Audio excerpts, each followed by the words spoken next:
আমার সিনার উপর কি রেখেছো, এত কষ্ট হচ্ছে কেন? হযরত আজরাইল আলাইহিস সালাম বলেন, ইয়া রাসূলুল্লাহ, ইয়া হাবিবাল্লাহ, আপনার সিনার উপরে শুধুমাত্র আমি হাতটা রাখলাম। আল্লাহর নবী, দু জাহানের বাদশা নবী বলেন, আজরাইল রে, আমার মনে হয় তুমি হাত রাখো নাই, উহুদ পাহাড়টা আমার সিনার উপরে দিয়েছো, এমন কষ্ট হচ্ছে। আল্লাহর নবী, দু জাহানের বাদশা নবী, দুই চোখ মোবারকের পানি ছেড়ে দিলেন। এবার বলতেছেন, ভাই আজরাইল, একটু থামো, একটু থামো। এইভাবে কষ্ট কি আমার গুনাহগার উম্মতরা পাবেনি? গুনাহগার উম্মতরা পাবেনি?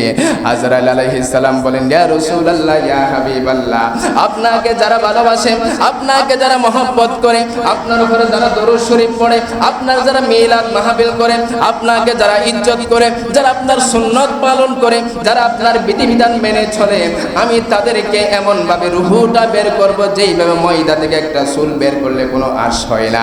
কিন্তু আপনার তাদের যখন রুহুটা বের হবে, আমি তাদের সামনে আপনার চেহারা মোবারকখানা রাখবো। তাদের জান্নাতের মধ্যে যখন স্থান হবে, ওই স্থানটা দেখাইব। শুধু তা নয়, তাদের কানের মধ্যে আল্লাহ সালাম দিবেন, আল্লাহ পাক রব্বুল আলামিন সালাম দিবেন, সালামুন কাওলাম মির রাব্বির রহিম। আল্লাহু আকবার। কানের মধ্যে, ইমানদার বান্দাদের কানের মধ্যে আল্লাহ সালাম দিবেন, বলবেন, আল্লাহ আপনাকে সালাম দিয়েছেন। এই কথা বলার পর আবার কোরআনুল কারীমের একটা আয়াতে কারিমা ইমানদার বান্দার কানের মধ্যে শোনানো হবে। সেইখানে বলবেন, ইয়া আইয়াতুহান নাফসুল মুতমাইন্না ইরজিই ইলা রাব্বিকি রাদিয়াতাম মারদিয়া ফাদখুলি ফি ইবাদি ওয়াদখুলি জান্নাতি। চিৎকার দিন, আল্লাহু আকবার। ইয়া আইয়াতুহান নাফসুল মুতমাইন্না, হে পবিত্র আত্মা, ইরজি, ফিরে যাও। কানের মধ্যে বলবেন, ইরজি, ফিরে যাও কোথায়? ইলা রাব্বিকি, তোমার রবের দিকে।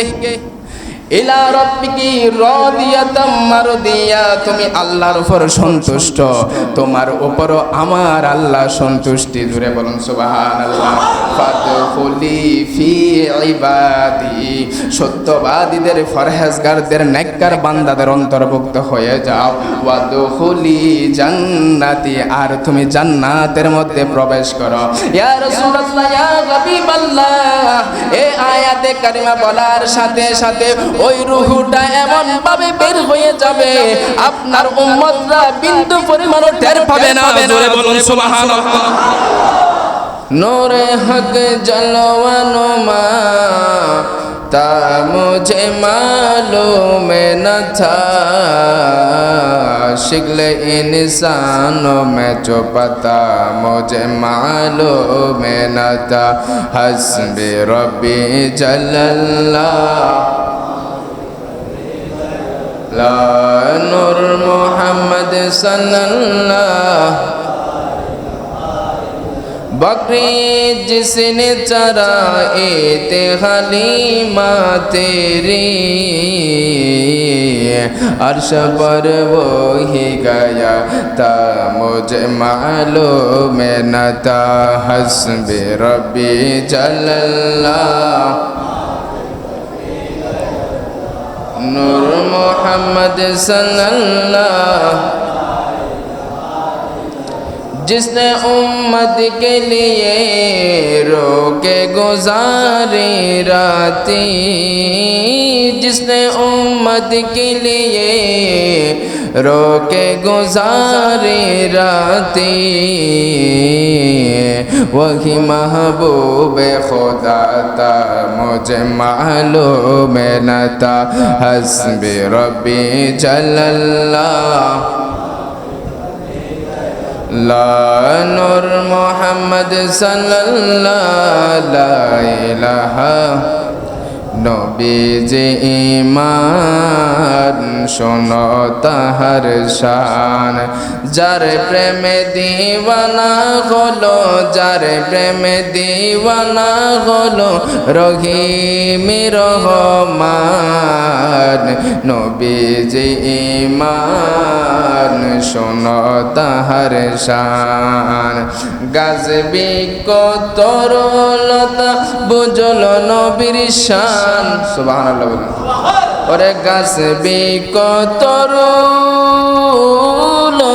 বুঝল নবীর শান এক নজর দেখিতে পেলে এক নজর দেখিতে পেলে করি তো সালাম নবীজি ঈমান শোনো তাহার ওরে আল কোরআনের সবে গরবে নূর নবীজির শান সুবহানাল্লাহ ওরে আল কোরআনের সবে গরবে নূর নবীজির শান দেখব মোরা তাকে যদি দেখব মোরা তাকে যদি অন্তরে ঈমান নবীজি ঈমান শোনো তাহার শান বলেন নবীজি ঈমান শোনো তাহার যার প্রেমে দিওয়ানা হলো যার প্রেমে দিওয়ানা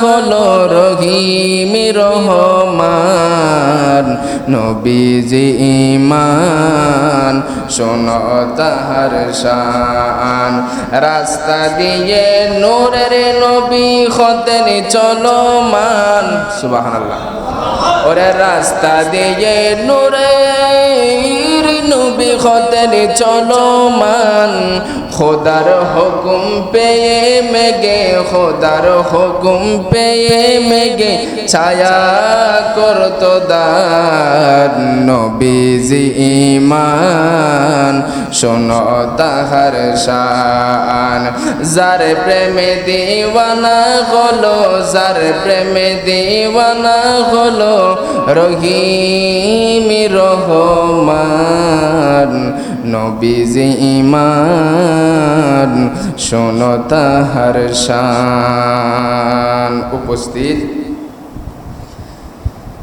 চন্দনাইশ থানার অন্তর্গত উত্তর জোয়ারা বাদামতল খাজা সৈয়দ আমিরুল কোলালপাড়া কেন্দ্রীয় জামে মসজিদের সম্মানিত মুসল্লিনে কেরাম আগত মুসল্লিয়ানে জাম মাইকের আওয়াজ যতটুকু যাচ্ছে যারা শুনতে পাচ্ছেন পর্দানসীন মা ও বোনেরা রহমানি ওয়া রাহমাকুমুল্লাহ আসসালামু আলাইকুম ওয়া রাহমাতুল্লাহি ওয়া বারাকাতুহু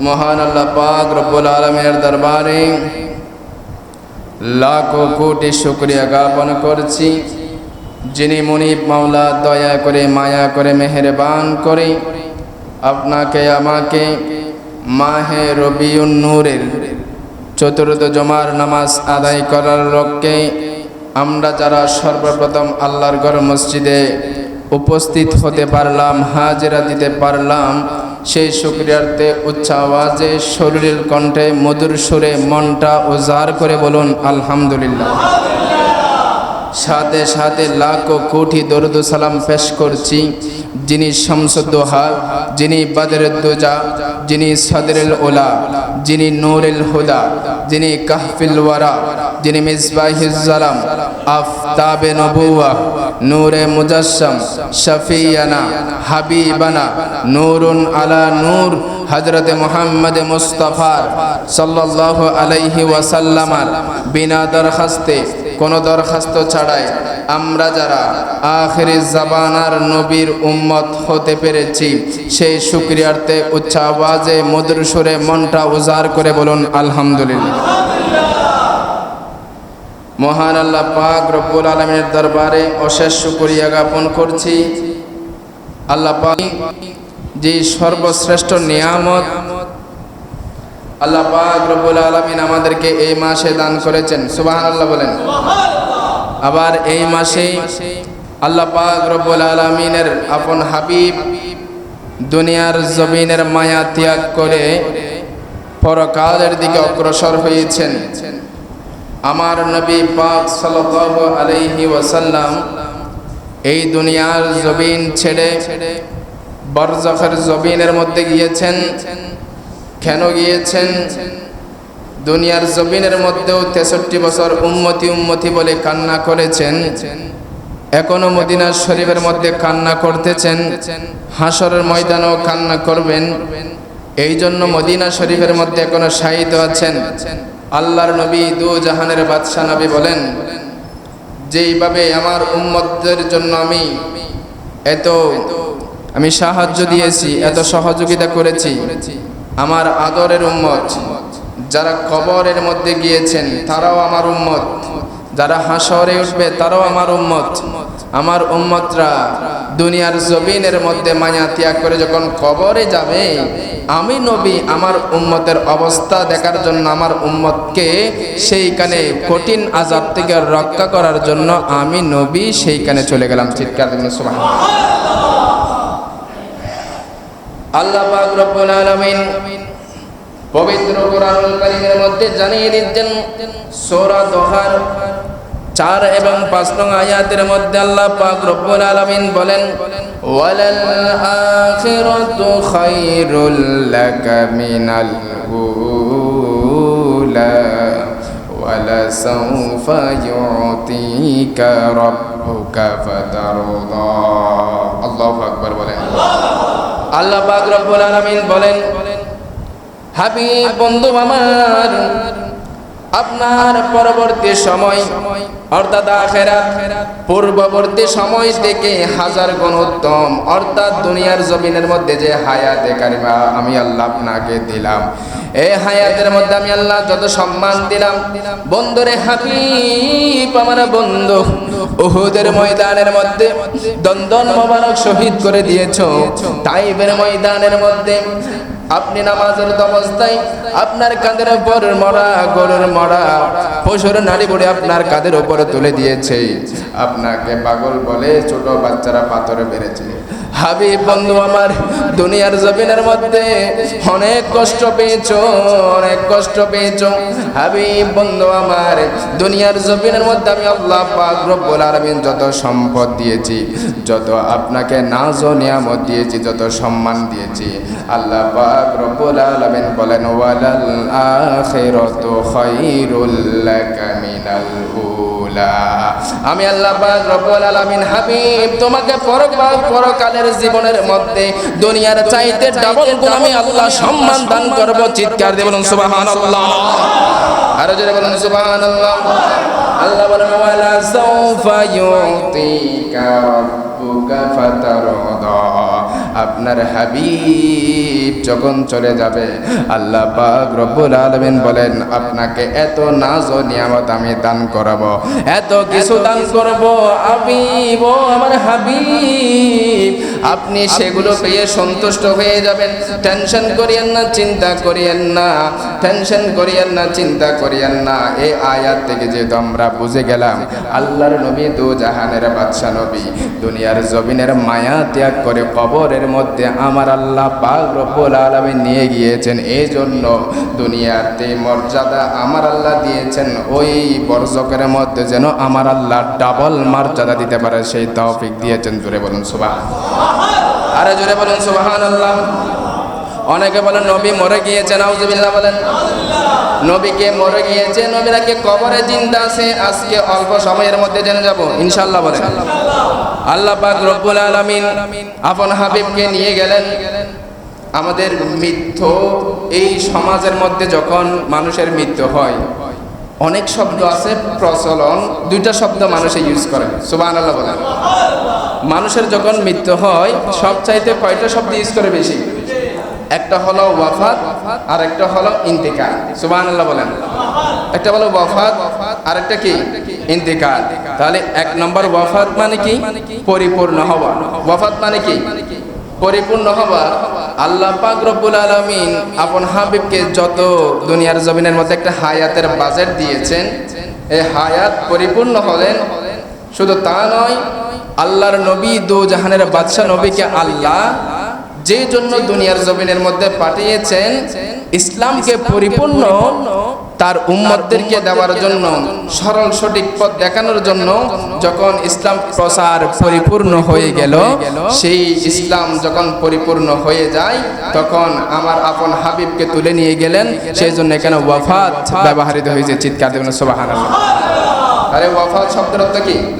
পরিপূর্ণ।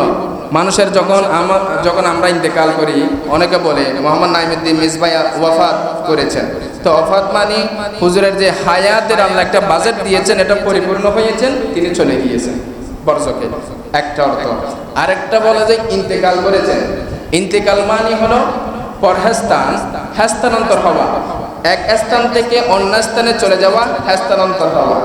তার মানে দুনিয়ার জগৎ থেকে মৃত্যুর মাধ্যমে বরজকে চলে যাচ্ছেন, তাহলে স্থান পরিবর্তন হচ্ছেন, সেই জন্য ইন্তেকাল বলা হচ্ছেন। চিৎকার দেবেন সুবহানাল্লাহ।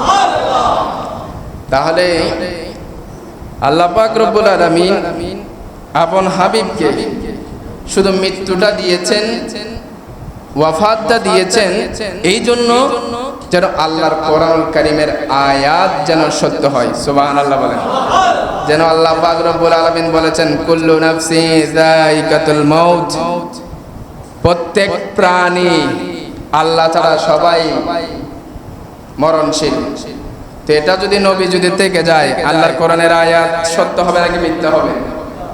এই কোরআনুল কারীম আল্লাহর আয়াতের কখনো মিথ্যা হতে পারে না। সত্যায়িত প্রমাণ করার জন্য শুধু একমাত্র আপন হাবিবকে দুনিয়ার জমিন থেকে পরস্থানে নিয়ে গেলেন, হস্তান্তর করলেন। সুবহানাল্লাহ।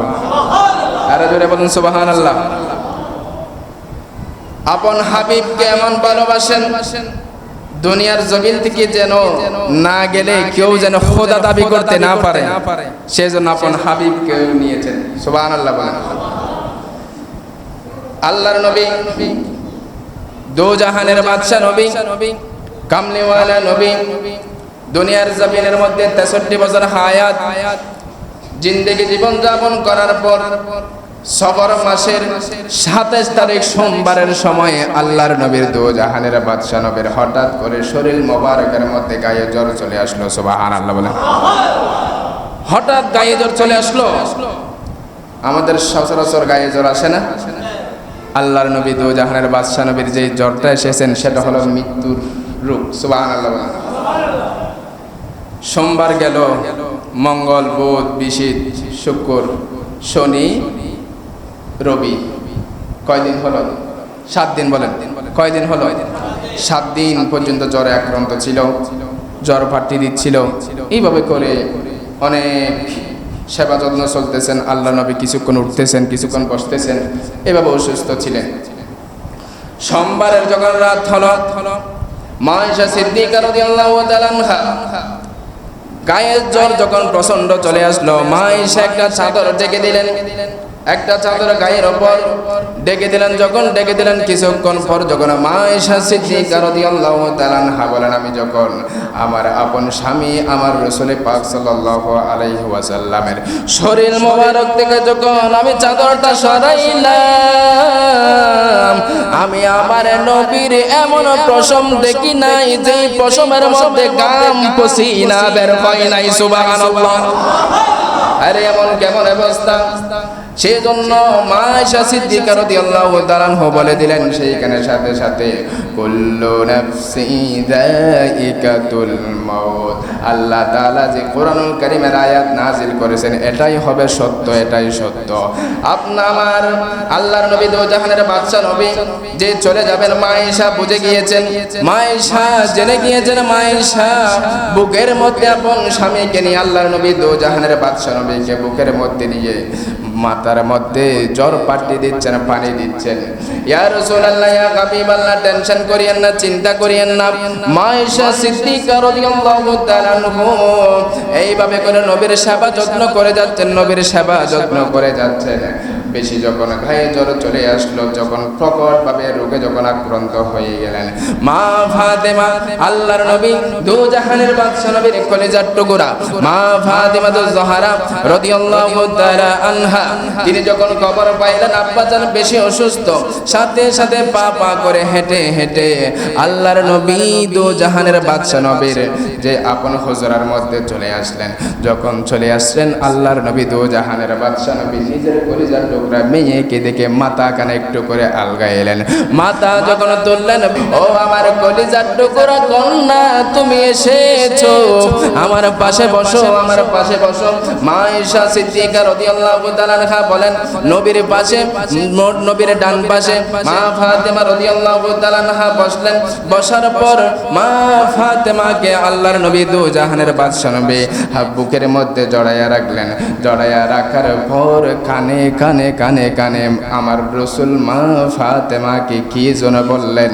এটা বলার সাথে সাথে মা ফাতেমা দুই চোখের পানি ছেড়ে দিলেন, ঝরঝর করে পড়তে লাগলেন। আবার আমার নবী বুকের মধ্যে নিয়ে ফাতেমাকে, ফাতেমা কান্না করিও না, ফাতেমা আমার বুকের মধ্যে আসো, বুকের মধ্যে আসিয়া আবার কানে কানে আমার নবী কি বলেছেন সেটা শোনার পর ফাতেমা জোরে একটা হাসি দিয়ে বললেন, মুস্কি হাসি, জোরে বলুন সুবহানাল্লাহ। মা আয়েশা সিদ্দিকা রাদিয়াল্লাহু তাআলা আনহা বলেন, ফাতেমা কি হয়ে তুমি একবার নবী যখন কথা বলেছে কানে কানে তুমি সাথে সাথে কান্না করে দিয়েছো, আবার যখন তোমার কানের মধ্যে কথা বলেছে আবার তুমি হেসে দিয়েছো, কি হয়েছে একটু করে বলো না। হযরতে ফাতেমা রাদিয়াল্লাহু তাআলা আনহা বলেন, এটা গোপন কথা কখনো বলা যাবে না। আল্লাহর নবী দু জাহানের বাদশা নবীর ইন্তেকালের পর কথা কেন বললেন? মা আয়েশা রাদিয়াল্লাহু তাআলা আনহা আবার জিজ্ঞেস করলেন, হে আমার কলিজার টুকরা মেয়ে, আমি আপনার থেকে জানতে চাই আল্লাহর নবী দু জাহানের বাদশা নবী আপনাকে কি কথা বলেছেন? আপনাকে কানে কানে বলার সাথে সাথে কান্না করে দিয়েছো, আবার হেসে দিয়েছো, একটু করে বলো না।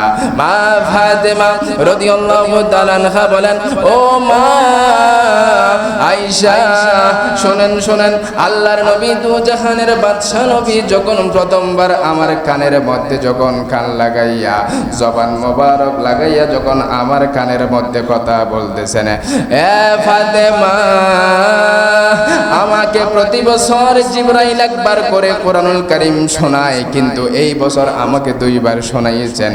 আমি বুঝে গেলাম দুনিয়ার জমিনের মধ্যে আর থাকার সময় নাই, আবার দিকে চলে যেতে হবে। ফাতেমা, আমার কলিজার টুকরা ফাতেমা, কখনো নামাজ বাদ দিও না, কখনো অধৈর্য হয়ে না, ধৈর্য ধারণ করিও, সবর করিও। এই কথা বলার সাথে সাথে আমি ফাতেমা চোখের পানি ছেড়ে দিয়েছে, চোখের পানি ধরে রাখতে পারলাম না। আবার যখন আমার নবী কানের মধ্যে যখন আমাকে এমন একটা কথা বললেন, আমি হাসি দিলাম। আল্লাহর নবী দু জাহানের বাদশা নবী বলেন, এ ফাতেমা, তুমি কেন কান্না করতেছো? কেন কান্না করতেছো? শোনো শোনো, আল্লাহ তাআলা যে আমাকে জানিয়ে দিয়েছেন আমি যখন দুনিয়ার জমিন থেকে চলে যাব, দুনিয়ার জমিন থেকে যখন আমি বরজখের মধ্যে চলে যাব, যাওয়ার সাথে সাথে সর্বপ্রথম আমার সাথে তোমার সাক্ষাৎ হবে। জোরে বলুন সুবহানাল্লাহ। ফাতেমা, আমি যখন চলে যাব সর্বপ্রথম ওই কবরের মধ্যে তোমার সাথে সাক্ষাৎ হবে। শুধু তা নয়, আল্লাহ তাআলা বলে দিয়েছেন যত আমার উম্মতের মধ্যে কোটি কোটি নারী সমাজের সরদারানি হবে। এ ফাতেমা, টেনশন করিও না, চিন্তা করিও না।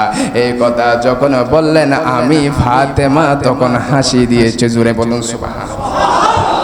আরে জোরে বলুন সুবহানাল্লাহ। আবার মা ফাতেমা রাদিয়াল্লাহু তাআলা আনহা উপস্থিত আছেন, মা আয়েশা সিদ্দিকা রাদিয়াল্লাহু তাআলা আনহা উপস্থিত আছেন, সেইখানে অন্যান্য বিবিরাও সেইখানে উপস্থিত আছেন। হঠাৎ করে দরজার মধ্যে কে যেন নাড়াচাড়া করতেছেন। দরজার মধ্যে একটা টোকা দেয়, আওয়াজ হয় না, আরেকটা টোকা দেয়, আওয়াজ হয় না। তৃতীয়বার যখন টোকা দিল, মা ফাতেমা দরজা খুলতে গেলেন। দরজা যখন খুলতে গেলেন, সেইখানে এমন একটা ভয়ঙ্কর সূরত ধারণ করে দাঁড়িয়ে আছেন, যার পাটা দেখা যাচ্ছে জমিনে, মাথাটা দেখা যাচ্ছে আসমানে। জোরে বলুন সুবহানাল্লাহ, আর জোরে বলুন সুবহানাল্লাহ। মা ফাতেমা রাদিয়াল্লাহু তাআলা আনহা সাথে সাথে সেখান থেকে চলে আসলেন, দরজা বন্ধ করে দিয়ে সেইখানে আবার আমার নবীর পাশে বসে গেলেন। আল্লাহর নবী দু জাহানের বাদশা নবী হঠাৎ করে ঘুম থেকে জাগ্রত হলো। ফাতেমা কি হয়েছে, কে এসেছেন দরজার মধ্যে? ফাতেমা রাদিয়াল্লাহু তাআলা আনহা বলেন, ইয়া রাসূলুল্লাহ, ইয়া হাবিবাল্লাহ, ও মায়ার নবী, দয়াল নবী, এমন একজন ভয়ঙ্কর মানুষ আমি দেখলাম দুনিয়ার জমিনের মধ্যে, এর আগে আমি কখনো দেখি নাই, আমাদের মদিনা শরীফের মধ্যে আমি কখনো দেখি নাই, কখনো দেখি নাই। এমন যার পাটা দেখা যাচ্ছে জমিনে, মাথাটা দেখা যাচ্ছে আসমানে। এই কথা বলার পর আমার নবী একটা মুস্কি হাসি দিলেন। ফাতেমা, ও ফাতেমা, এটা কে জানো না? এটা কোনো দুনিয়ার মানুষ নয়, এটা হলো হাদা মালাকুল মউত। এটা হলো এমন একজন ব্যক্তি যিনি বাবা থেকে সন্তানকে নিয়ে যায়, সন্তান থেকে বাবাকে নিয়ে যায়, মা থেকে ছেলে নিয়ে যায়, ছেলে থেকে মা নিয়ে যায়, বিবি থেকে স্বামী নিয়ে যায়, স্বামী থেকে বিবি নিয়ে যায়। ইনি এমন একটা যিনি বিল্ডিং করেছে, সাত বিনষ্ট করে দিবে, যিনি রাজা মহারাজা হবার স্বপ্ন ভাববে, মুহূর্তের মধ্যে জান ছিনিয়ে নেবে। এই কথা বলার সাথে সাথে মা ফাতেমা চক্ষু পানি ধরে রাখতে পারেন নাই, দুই চোখের পানি ছেড়ে দিলেন। দুই চোখের পানি যখন ছেড়ে দিলেন, মা ফাতেমা রাদিয়াল্লাহু তাআলা আনহা বলেন, ইয়া রাসূলুল্লাহ, ইয়া হাবিবাল্লাহ, আপনি চলে যাবেন, আমি সহ্য করতে পারবো না, আমি দুঃখগুলো কার কাছে বোঝাবো, কার কাছে বোঝাবো? আল্লাহর নবী দু জাহানের বাদশা নবী বলেন, ফাতেমা, ও ফাতেমা, আর দেরি করিও না, আল্লাহর মেহমানকে ঘরের মধ্যে ঢোকার জন্য অনুমতি দিয়ে দাও। জোরে বলুন সুবহানাল্লাহ, আর জোরে বলুন সুবহানাল্লাহ। মা ফাতেমা রাদিয়াল্লাহু তাআলা আনহা বলেন, আব্বা জান, আমি অনুমতি দিব না।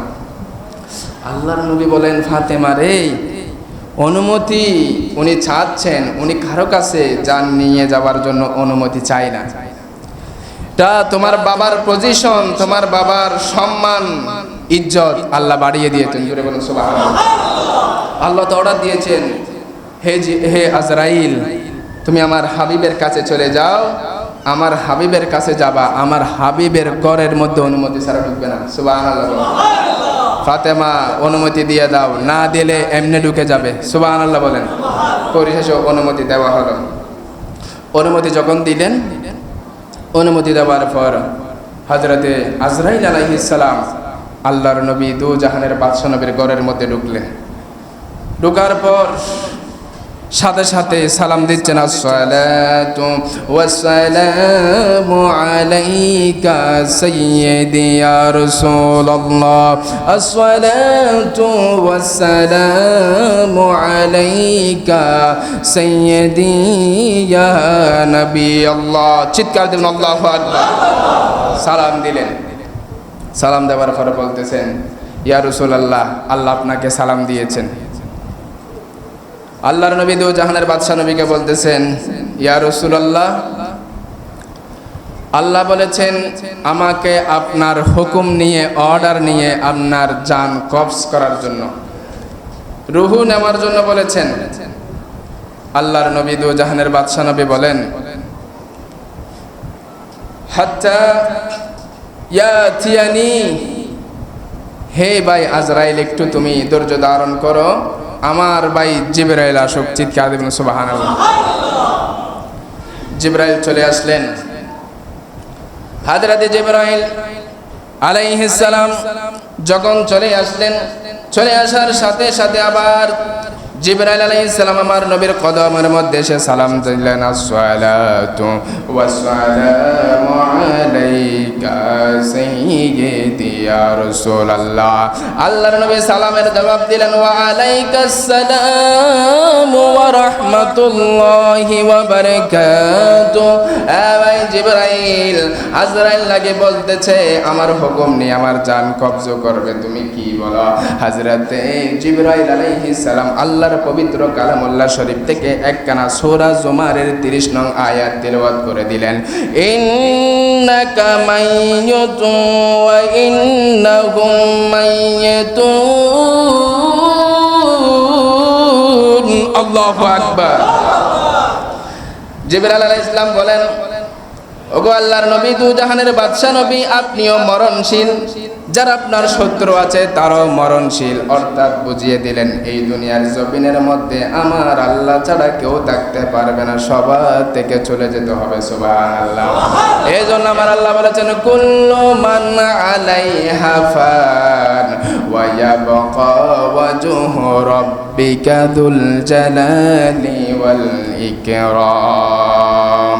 যখন দুনিয়ার জমিনের মধ্যে সমস্ত কিছু ফানা ফানা হয়ে যাবে, কিছুই থাকবে না, তখনও যখন সব শেষ হয়ে যাবে তখনও আমার আল্লাহ থাকবেন। জোরে বলুন সুবহানাল্লাহ।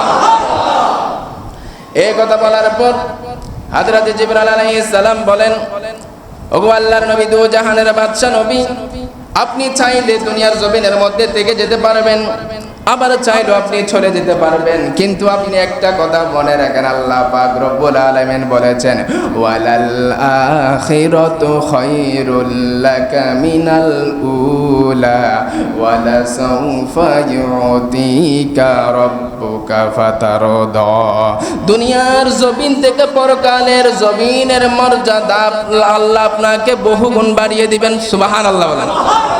এবার আপনি সিদ্ধান্ত নেন কোনটা করবেন। যদি আপনি থেকে যেতে চান, আল্লাহ আপনাকে হায়াত বাড়িয়ে দিবেন।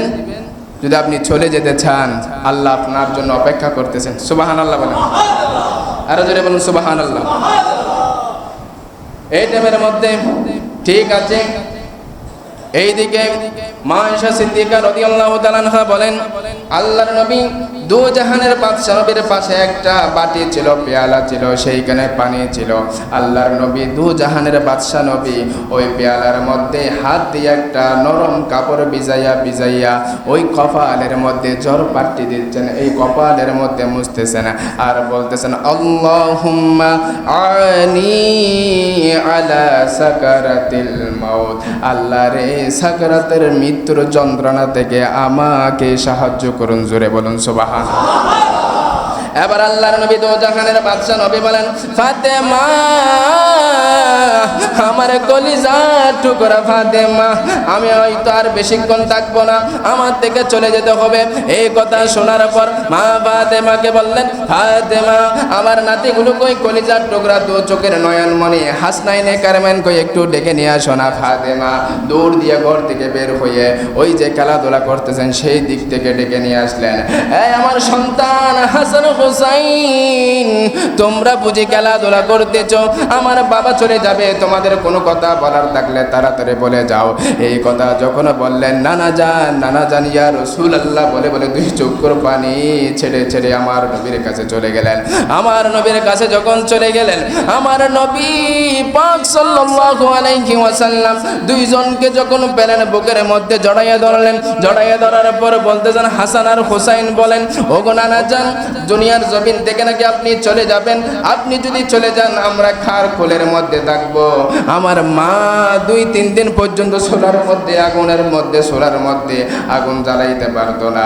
2-3 দিন পর্যন্ত আমাদের কোনো খাবার ছিল না। ফ্যাটের কেদায় আমরা বেকুশ হয়ে যাইতাম, ফ্যাটের কেদায় আমরা একেবারে অজর হয়ে যাইতাম।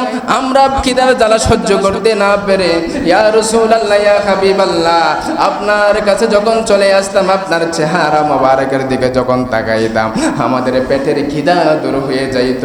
এখন আমরা খার চেহারার দিকে তাকাবো নানা জান। আল্লাহর নবী, দু জাহানের বাদশা নবী বলেন, আরে হাসান হুসাইন, টেনশন করিও না, চিন্তা করিও না রে হাসান আর হুসাইন, তোমরা যখন 5 ওয়াক্ত 5 বার যখন নামাজ পড়বা, ওই নামাজের মধ্যে যখন বলবা আসসালামু আলাইকা আইয়ুহান নাবিয়্যু বলে যখন ডাক দিবা, আমি নবী সাথে সাথে তোমাদের সামনে হাজির হয়ে যাব। সুবহানাল্লাহ। আরে জোরে বলুন সুবহানাল্লাহ। এবার ফাতেমাকে বলেন, ফাতেমা সময় বেশি নাই, আমি হয়তো চলে যাব, তোমার কোনো কথা থাকলে বলো। ফাতেমা রাদিয়াল্লাহু তাআলা আনহা বলেন, আব্বাজান দুই চোখের পানি ছেড়তেছেন। মা ফাতেমা দুই চোখের পানি ছেড়ে দিলেন, মা ঈশাও ছেড়ে দিলেন, বিবিরাও ছেড়ে দিলেন। এইদিকে আজরাইলও দুই চোখের পানি ছাড়তে লাগলেন, জিবরাইলও দুই চোখের পানি ছাড়তে লাগলেন। আজরাইল বলতেছেন, পৃথিবীর জমিনের মধ্যে আমি বহু মানুষের রূহ নিয়েছি, আমি কখনো কান্না করে নাই, কিন্তু আজকে হাসান হুসাইনের ফাতেমার অবস্থা দেখে আমি জিবরাইলও কান্না থামাইতে পারি না, কান্না থামাইতে পারি না। এই কথা বলার পর ফাতেমা বলেন, ইয়া রাসূলুল্লাহ, ইয়া হাবিবাল্লাহ, দুনিয়ার জমিনের মধ্যে যখন আপনাকে যখন কাছে পাইতাম, মনের দুঃখ, মনের জ্বালা, মনের কষ্ট সবগুলো আপনাকে আমি বোঝাইতাম। ইয়া রাসূলুল্লাহ, ইয়া হাবিবাল্লাহ, দুনিয়ার জমিন থেকে যখন আপনি খবরের বর্জকের মধ্যে চলে যাবেন, সেই গান থেকে আবার হাসরের ময়দানের মধ্যে উঠবেন, ওই হাসরের ময়দানের মধ্যে আপনার পজিশন হবে অনেক, আপনাকে আমরা কোথায় পাবো ইয়া রাসূলুল্লাহ, ইয়া হাবিবাল্লাহ, একটু করে বলেন না। আল্লাহর নবী দো জাহানের বাদশা নবী বলেন, ফাতেমা, ও ফাতেমা, আমাকে তুমি ফুলসিরাতের কিনারের মধ্যে পাবে। মা ফাতেমা বলেন, সেইখানে যদি না পাই আপনাকে কোথায় খুঁজবো ইয়া রাসূলুল্লাহ? আল্লাহর নবী দু জাহানের বাদশা নবী বলেন, আমাকে মিজানের পাল্লার মধ্যে পাবে ইয়া রাসূলুল্লাহ। সেইখানে যদি না পাই আল্লাহর নবী বলেন, আমাকে হাউজে কাউসারের কিনারের মধ্যে পাবে ইয়া রাসূলুল্লাহ। আপনাকে যদি সেই জায়গার মধ্যে না পাই আমাকে মাকামে মাহমুদের মধ্যে পাবেন। আল্লাহর নবী দু জাহানের বাদশা নবী যখন এই কথা বললেন, মা ফাতেমা বলেন, ইয়া রাসূলুল্লাহ, ইয়া হাবিবাল্লাহ, ওই সময়ের মধ্যে কি টাইমের মধ্যে আপনি চারটা জায়গার মধ্যে আপনি থাকবেন, কিন্তু কোন একটা জায়গার মধ্যে যদি আপনার গুনাহগার উম্মতরা যদি বিপদের মধ্যে পড়ে যায়, আপনি কিভাবে সাহায্য করবেন, কিভাবে আপনার উম্মতদেরকে রক্ষা করবেন? আল্লাহর নবী দু জাহানের বাদশা নবী বলেন, ফাতেমা, ও ফাতেমা, দুনিয়ার বাবার মতো আমাকে বাবা মনে করিও না রে ফাতেমা। ফাতেমা, এখন আমাকে চিনতে পারো নাই রে ফাতেমা। মনে রাখো, আমি দুনিয়ার জমিনের মধ্যে বৃষ্টি আসার আগে যখন একেবারে বিজলি মারে, ঝিলিক মিলিক করে, আমি আমার গুনাহগার উম্মতদেরকে রক্ষা করার জন্য আমি এমনভাবে দৌড়াদৌড়ি করব, আমার গুনাহগার একটা উম্মতকে আমি জাহান্নামে যেতে দিব না। জোরে বলুন সুবহানাল্লাহ, আর জোরে বলুন সুবহানাল্লাহ। অনেক কথা হলো, সব শেষ। এবার বললেন, মালাকুল মউত, তুমি এবার আমার জান কবজ করো, অনুমতি দিলাম। হযরতে আজরাইল আলাইহিস সালাম যখন আমার নবীর সিনার উপর যখন হাত কানা রাখলেন, আল্লাহর নবী দো জাহানের বাদশা নবী বলেন, জিবরাইল, আজরাইল রে, আমার সিনার উপর কি রেখেছো, এত কষ্ট হচ্ছে কেন? হযরতে আজরাইল আলাইহিস সালাম বলেন, ইয়া রাসূলুল্লাহ, ইয়া হাবিবাল্লাহ, আপনার সিনার উপরে শুধুমাত্র আমি হাতটা রাখলাম। আল্লাহর নবী দু জাহানের বাদশা নবী বলেন, আজরাইল রে, আমার মনে হয় তুমি হাত রাখো নাই, উহুদ পাহাড়টা আমার সিনার উপরে দিয়েছো, এমন কষ্ট হচ্ছে। আল্লাহর নবী দু জাহানের বাদশা নবী দুই চোখ মোবারকের পানি ছেড়ে দিলেন।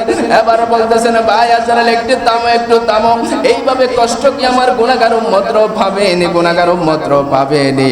আজরাইল আলাইহিস সালাম বলেন, ইয়া রাসূলুল্লাহ, ইয়া হাবিবাল্লাহ, আপনাকে যারা ভালোবাসে, আপনাকে যারা মহব্বত করে, আপনার উপরে যারা দরুদ শরীফ পড়ে, আপনার যারা মিলাদ মাহফিল করে, আপনাকে যারা ইজ্জত করে, যারা আপনার সুন্নাত পালন করে, যারা আপনার বিধিবিধান মেনে চলে, আমি তাদেরকে এমন ভাবে রুহুটা বের করব, যেইভাবে ময়দা থেকে একটা চুল বের করলে কোনো আশ হয় না, কিন্তু আপনার তাদের যখন রুহুটা বের হবে, আমি তাদের সামনে আপনার চেহারা মোবারক কানা রাখবো, তাদের জান্নাতের মধ্যে যখন স্থান হবে, ওই স্থানটা দেখাইব। শুধু তা নয়, তাদের কানের মধ্যে আল্লাহ সালাম দিবেন, আল্লাহ পাক রব্বুল আলামিন সালাম দিবেন, সালামুন কাওলাম মির রাব্বির রহিম। আল্লাহু আকবার। কানের মধ্যে, ইমানদার বান্দাদের কানের মধ্যে আল্লাহ সালাম দিবেন, বলবেন, আল্লাহ আপনাকে সালাম দিয়েছেন। এই কথা বলার পর আবার কোরআনুল কারীমের একটা আয়াতে কারিমা ইমানদার বান্দার কানের মধ্যে শোনানো হবে, সেইখানে বলবেন, ইয়া আইয়াতুহান নাফসুল মুতমাইন্না হুন্না ইরজিই ইলা রাব্বিকি রাদিয়াতাম মারদিয়া ফাদখুলি ফি ইবাদি ওয়াদখুলি জান্নাতি। চিৎকার দিন আল্লাহু আকবার। ইয়া আইয়াতুহান নাফসুল মুতমাইন্নাহ, হে পবিত্র আত্মা, ইরজিই ফিরে যাও। খানের মধ্যে বলবেন ইরজিই ফিরে যাও কোথায়? ইলা রাব্বিকি, তোমার রবের দিকে। ইলা রাব্বিকি রাদিয়াতাম মারদিয়া, তুমি আল্লাহর উপর সন্তুষ্ট, তোমার উপর আমার আল্লাহ সন্তুষ্টি। জুড়ে বলুন সুবহানাল্লাহ। ফাদখুলি ফি ইবাদি, সত্যবাদীদের, ফরহেজগারদের, নেককার বান্দাদের অন্তর্ভুক্ত হয়ে যাও। ওয়াদখুলি জান্নাতি, আর তুমি জান্নাতের মধ্যে প্রবেশ করো। ইয়া রাসূলুল্লাহ, ইয়া হাবিবাল্লাহ, এই আয়াতে কারিমা বলার সাথে সাথে ওই রূহটা এমন ভাবে বের হয়ে যাবে আপনার উম্মতরা বিন্দু পরিমাণও টের পাবে না। জোরে বলুন সুবহানাল্লাহ। আল্লাহর নবী দুজাহানের বাদশা নবী বলেন, এই আজরাইল, তুমি এবার আমার জান কবজ করো। জান কবজ করে ফেললেন। এইদিকে মা আয়েশা সিদ্দিকা রাদিয়াল্লাহু তাআলা আনহা বলেন, আমরা পাশে ছিলাম। আল্লাহর নবী দুজাহানের বাদশা নবী আমার বুকের মধ্যে ছিল। হঠাৎ করে আল্লাহর নবী দুজাহানের বাদশা নবীর ডান হাত কানা, যেখানে একটা পেয়ালা ছিল, ওই পেয়ালার মধ্যে হাত কানা ডলে পড়লেন। জোরে বলুন সুবহানাল্লাহ। ওই জান মোবারক কানা নিয়ে হযরত আজরাইল চলে গেলেন প্রথম আসমানে, দ্বিতীয় আসমানে, তৃতীয়, চতুর্থ, পঞ্চম, ষষ্ঠ, সপ্তম আসমান ভেদ করে উপরে চলে গেলেন। এবার একটা ডাক দিলেন, এই ফেরেশতারা, তোমরা সবাই আমাকে একটু সাহায্য করো। পৃথিবীর জমিনের মধ্যে বহু মানুষের রূহ নিয়েছি, কিন্তু আমি এমন কষ্ট হয় নাই, কিন্তু এমন একটা রূহ আনলাম, আমি এমন একটা রূহ আনলাম, এই রূহটা আমি রাখার কোনো জায়গা পাচ্ছি না। ও ফেরেশতারা, একটু সাহায্য করো। কোন ফেরেশতারা একেবারে ভয়ে কাছে আসতেছেন। হঠাৎ করে আল্লাহ পাক রব্বুল আলামিন ডাক দিলেন, ওই আজরাইল, আমার বন্ধুর রূহ আনার জন্য একমাত্র তোমাকে একটু পরীক্ষা করলাম। আমার বন্ধুর রূহ কানা, আমার বন্ধুর কলব ছাড়া, আমার বন্ধুর বডি ছাড়া পৃথিবীর জমিনের মধ্যে আমি আর কোথাও রাখার জায়গা রাখি নাই। জোরে বলুন সুবহানাল্লাহ। তুমি আবার তাড়াতাড়ি চলে যাও, সেখানে আমার বন্ধুর রূহটা বডি মোবারকের মধ্যে দিয়ে আসো। এইখানে আমার রাসূল পাক সাল্লাল্লাহু আলাইহি ওয়াসাল্লাম যখন উপস্থিত ছিলেন, সেখানে আমার নবীকে গোসল করাইয়া সাহাবায়ে কেরামরা আস্তে করে যখন গিলাফ কানা দিলেন, ওই গিলাফ কানা যখন একটু করে সরাইলেন, আমার নবী পাক সাল্লাল্লাহু আলাইহি ওয়াসাল্লাম একেবারে ঠোঁট দুইটা লারে লারে কি জনে বলতেছেন। হযরত আব্বাস বলে, আমি যখন আমার কানটা যখন আমি লাগাইয়া দিলাম, আমার নবী যখন চলে যাচ্ছেন তখন বলতেছেন, উম্মতি উম্মতি, আল্লাহু আকবার। তখন উম্মতি উম্মতি উম্মতি উম্মতি বলে কান্না করতে লাগলেন। এরপরে আমার নবী একটা মুচকি হাসি দিলেন। ওই মুচকি হাসি, লা ইলাহা, সাকারাতের মৃত্যুর সময় বলতেছেন, লা ইলাহা ইল্লাল্লাহু ইন্না লিল মাউতি সাকারাত, এই আল্লাহ ছাড়া কোনো ইলাহ নাই। নিন্না লাগাই দিলেন, নিশ্চয় নিশ্চয় সাকারাতের মৃত্যুর যন্ত্রণা কঠিন ভয়ঙ্কর, কঠিন ভয়ঙ্কর। এই যে আল্লাহর নবী দুজাহানের বাদশা নবী দুনিয়ার জমিন থেকে চলে গেলেন, শুধু তা নয়, আমার নবী পাক সাল্লাল্লাহু আলাইহি ওয়াসাল্লাম আমাদেরকে শিক্ষা দিয়ে গেলেন, এই দুনিয়ার জমিনটা থাকার জায়গা না। জোরে বলুন সুবহানাল্লাহ। আরো জোরে বলুন সুবহানাল্লাহ। রাসূল পাক সাল্লাল্লাহু আলাইহি ওয়াসাল্লামের রওজা মোবারক কোথায় হবে? কেউ বলতেছেন জান্নাতের বকির মধ্যে, কেউ বলতেছেন এখানে, কেউ বলতেছেন ওখানে, কিন্তু হযরত সিদ্দিক আকবর বলতেছেন, লাম ইয়াকবির নাবিয়্যু ইল্লা হাইসু ইয়ামুত।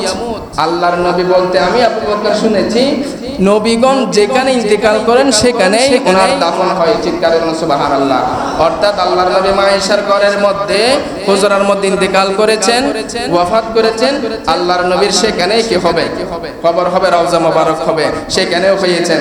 একজন সাহাবী বলতেছেন, হযরতে আবু উবাইদা ইবনুল জাররাহ, উনি বলতেছেন, আমার নবীর রওজাটা হবে, কবরটা হবে সিন্দিকি কবর, সিন্দিকি কলন, মানে মক্কার মতো। আরেকজন বলতেছেন হযরত আবু তালহা যায়েদ, উনি বলতেছেন বগলি কবর, মানে মদিনা শরীফের মধ্যে। তো একেবারে পরিশেষে অনেক কিছু পরীক্ষা নিরীক্ষা করার পর সেইখানে কলম মদিনাবাসীদের মতো বগলি কবর। চিৎকার দিলেন সুবহানাল্লাহ।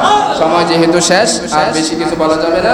আল্লাহর নবীর দাফনের কাজের মধ্যে অংশগ্রহণ করেছেন অনেক সাহাবী, এবং এই সম্পর্কে আপনারা জানবেন। এবং আল্লাহর নবীর শেষ আমল কি ছিল? আল্লাহর নবী যখন চলে যাচ্ছেন শেষ আমল ছিল নবীর মেসওয়াক। আল্লাহর নবীর শেষ আমল কি ছিল? মেসওয়াক। এই মেসওয়াকটা আপনারা বেশি বেশি করবেন। এবং নবী পাক সাল্লাল্লাহু আলাইহি ওয়াসাল্লাম শেষে ওসিয়ত করে গেলেন। কি ওসিয়ত করে গেলেন? বললেন, হে আমার আহালগণ, তোমরা ওয়াক্ত মতো নামাজ পড়বা, তোমরা অপরের হক কেউ না, তোমরা তোমাদের কর্মচারী দাস দাসীদের তোমরা হক আদায় করিও। চিৎকার করুন সুবহানাল্লাহ। আল্লাহর নবীর ওয়াফাতের মাধ্যমে আমরা জানতে পারলাম দুনিয়াটা ক্ষণস্থায়ী, দুনিয়া ছেড়ে চলে যেতে হবে। আল্লাহর নবী চলে যাওয়ার মাধ্যমে আমাদেরকে জানিয়ে দিলেন দুনিয়ার যত ধন সম্পদ আছে সব কিছু থেকে যাবে, আপনি চলে যাবেন। আল্লাহর নবী যখন চলে যাচ্ছেন, আল্লাহর নবীর 7টা দিরহাম ছিল। ওই 7টা দিরহাম আল্লাহর নবী যখন সাকারাত চলতেছেন ওই টাইমের মধ্যে মা আয়েশাকে দিলেন, এগুলো বললেন তুমি দান করে দাও, এগুলো দান করে দাও। তার মানে আল্লাহর নবী এমন ভাবে গেলেন, আল্লাহর নবীর কাছে একটা দিরহামও ছিল না, একেবারে দুনিয়ার সব কিছু মায়া ত্যাগ করে চলে গেলেন। চিৎকার দেবেন সুবহানাল্লাহ। আল্লাহ পাক রব্বুল আলামিন আমাদের সবাইকে এগুলো জেনে ঈমান আকীদা মজবুত করার তৌফিক দান করুন। সকলে বলুন আমিন, আরো জোরে বলুন আমিন। তাহলে আল্লাহর নবীর জানাজা হয়েছে, আল্লাহর নবীর জানাজা আমাদের মতো হয় নাই। আল্লাহর নবীর ইমামতি কে করেছেন? কোন ব্যক্তি করে নাই। ফেরেশতারা তাওয়াফ করে করে দরুদ শরীফ পড়ে পড়ে তাওয়াফ করে করে একেবারে আল্লাহর নবীর দু জাহানের বাদশা নবীর জানাজা হয়েছেন। সকলে সালাম দিয়েছেন, দরুদ শরীফ পড়েছেন।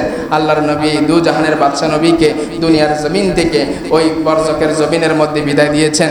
আল্লাহর নবীর শুধু মৃত্যুটা হয়েছে এই জন্য যেন কে খোদা বলতে না পারে, যেন আল্লাহ যে বলেছেন সমস্ত কিছু মরণশীল, এটার বাস্তবতার জন্য শুধু ইন্তেকাল হয়েছেন।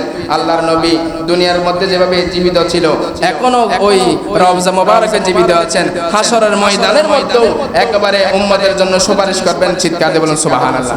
আল্লাহ পাক রব্বুল আলামিন আমাদের ঈমান আকীদা মজবুত করার তৌফিক দান করুন। সকলে বলুন আমিন। ওয়া মা আলাইনা ইল্লাল বালাগ। আসসালামু আলাইকুম ওয়া রাহমাতুল্লাহি ওয়া বারাকাতুহু।